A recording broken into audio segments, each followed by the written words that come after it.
it, Last of Us. You did it, man. You blessed your boy Savage. Yeah? With the most beautiful of episodes. I loved it, man. I loved it. Episode 8. One more episode to go. This was brilliant, man. I thoroughly enjoyed it from the start to the end. Let's get into this because lots to talk about, man. We kicked off this episode where we left off with the last one with Ellie still tending to Joel. It's been weeks since, because there's a part in later on in the show that references that it's been a couple of weeks, so he's still out for the count. He's been tended to, but he's damn near half dead.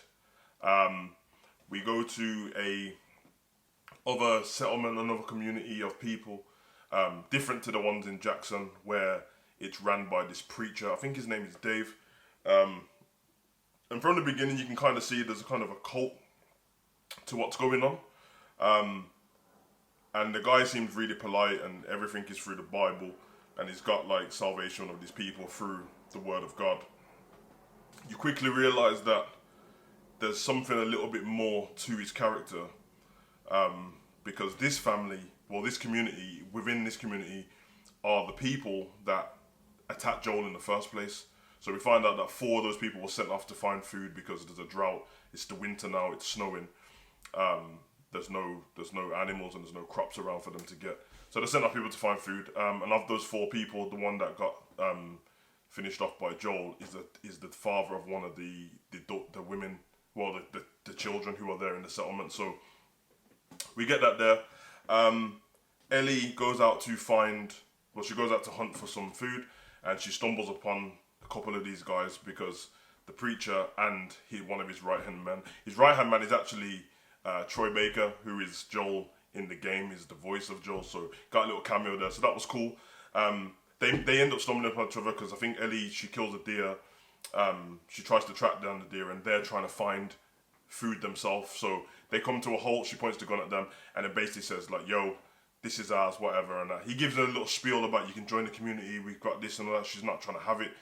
Then they have a bargain in between them where it's like, listen, we've got medicine, you've got food, blah blah. So she sends the guy off, brings back the medicine in exchange for the deer, and then she has a talk with the preacher guy and stuff like that. And then they go off their separate ways. They take their food back. This is where you realise the darkness of this guy, and I realised early cult following, because when he gets to this place, the rumours are flying around that, hold on a minute, you found the girl who was with the guy who killed this little girl's father, and she speaks up about it, you should have killed him, and he slaps her in the face very fast, and you're like, hold on a minute, he was so nice to Ellie not long ago, this preacher, and now he slapped her in the face. He said to Ellie before that he had found God after the apocalypse, and he used to be a teacher and all this stuff, and you're like, what's going on here? It's a bit weird. He slaps her, nobody really jumps to the aid of the little girl. The mom kind of stands up and kind of fends away. You're like, there's something seriously wrong going on here. So we go through that. They see there's a drought. They bring out the little bit of meat they have left, and obviously they brought the deer back, and they go to track Ellie the next day because of a trap marks and stuff like that. And obviously Joel is there flipping dying and stuff like that. So we get that whole interaction where Ellie is damn near the adult in this. She's looking after Joel. Then people have come back for her. They end up eventually getting Ellie, and she was managed to hide Joel in a basement. Gives him a knife, but he's out for the count still.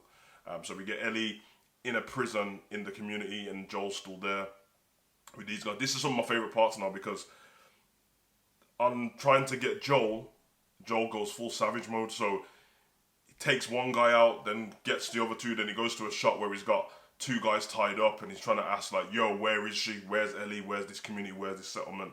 And stuff like that. And I really enjoyed this about Joel's character, because so up until now, you've seen little glimpses of what he can do, but have made him quite subdued to what he's like in the game.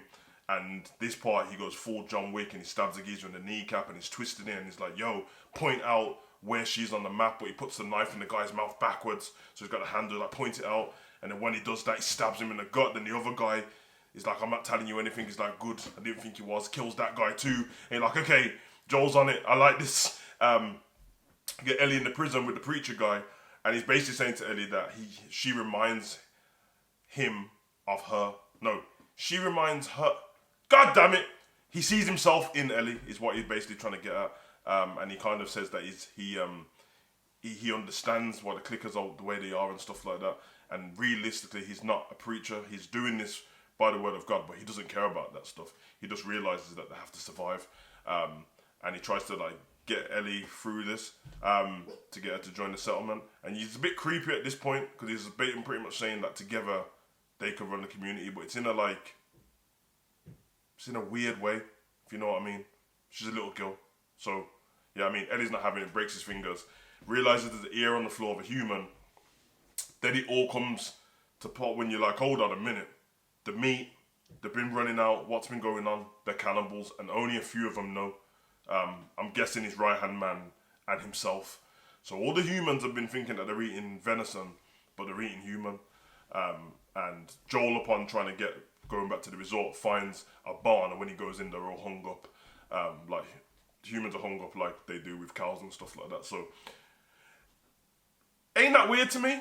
I know that it looks weird, but for me, like, I'm like, humans already eat animals.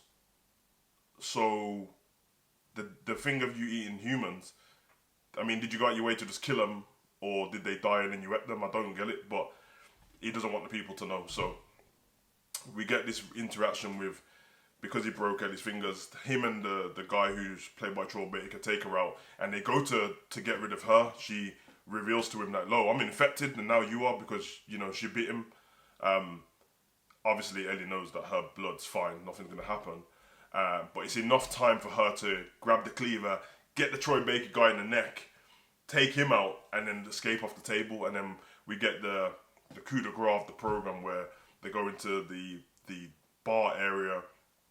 He gets set on fire by Ellie, and there's this whole creepy thing of him trying to find her and stuff like that, and she's throwing stuff, and he's got his cleaver in his hand and his gun, and then she picks up a knife, and then she gets and attacks him, stabs him in the side. He manages to kind of knock her out, and then we get this weird. It's a coming of age for Ellie in this episode, in this particular part, because her acting skills are like great here, and you see how scared, the fear in her eyes when this guy's on top of her, and he said, "The thing is, I like the fighting," and it's very creepy. And you, as a viewer, you're wondering if a minute was to go by and she never attacked him, what was going to happen next? Because I'm guessing that most people watching, because Joel's in the same resort now and just doesn't know where she is, I reckon 90% of people who are watching, even the people who have played the game, are assuming that Joel's going to burst through the door at this point, take him out with a rifle. He doesn't. Ellie has to go on her own. She grabs him and she goes to town with the cleaver. And when I mean she goes to town, it's about 12 chops to the face. She just doesn't stop. Over and over again. She escapes out the building into the snow, facing the other way. Great cinematic camera work with this, because they put you in the POV of whoever's behind Ellie, which we know is going to be Joel. And he grabs her, but she's in a panic and she's screaming. And when she realised that it was Joel, the emotion hit through. And it really was the coming of age of not just the character of Ellie, but Joel as well. And before, it seemed like Ellie sees Joel as a father figure and Joel's holding back. This episode of them coming together was like, no, none of them are holding back. This is a father and daughter now, just by the relationship they have with each other. And he grabs her and he says, "Don't worry, I've got you, baby girl."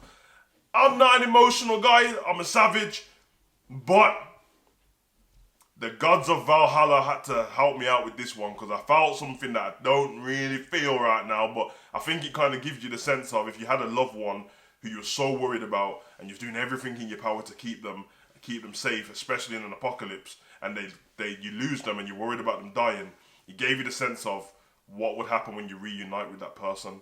And I think it's incredible acting when you can put the viewer in the emotion of that, and you know, you can take yourself away for 45 minutes to 50 minutes and it doesn't feel like you're watching a TV show. It feels like you're watching someone's real life. And that's what I felt like. There was no parts of this particular show that took me out of the fact that we're watching a program. For that time, it felt like I was watching someone's life, and I thought that was incredible. The dynamic of Ellie looking after Joel is perfect, because he's been looking after her the whole time as well.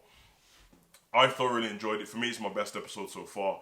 And big up the directors and producers, man. It's got better gradually as it's gone along. The first couple of episodes, there was some hit and miss parts in it, and my worry was always the fact that it was a little bit slow.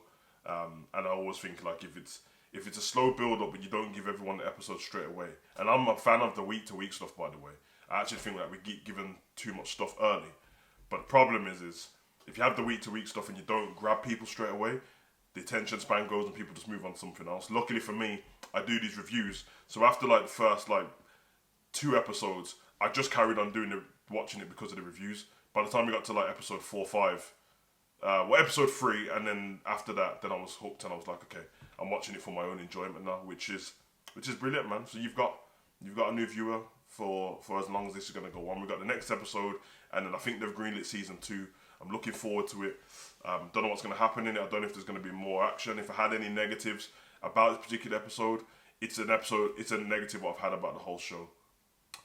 But I don't know how there's not enough clickers or infected in these shows, and there was not one in this one episode at all.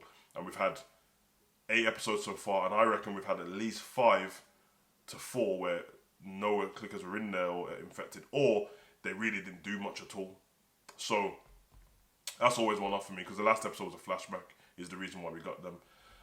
But I guess they've adapted it off a game. They never told us what direction they're going to go in. It's probably our fault for assuming that that's going to be. Sometimes I have to catch myself because they never said it's a zombie TV show or anything like that. They just said it's The Last of Us from the game. It's an adaptation of it. So maybe I should take it like that. I've been your boy, Hugo Savage. Comment, like, subscribe, and share.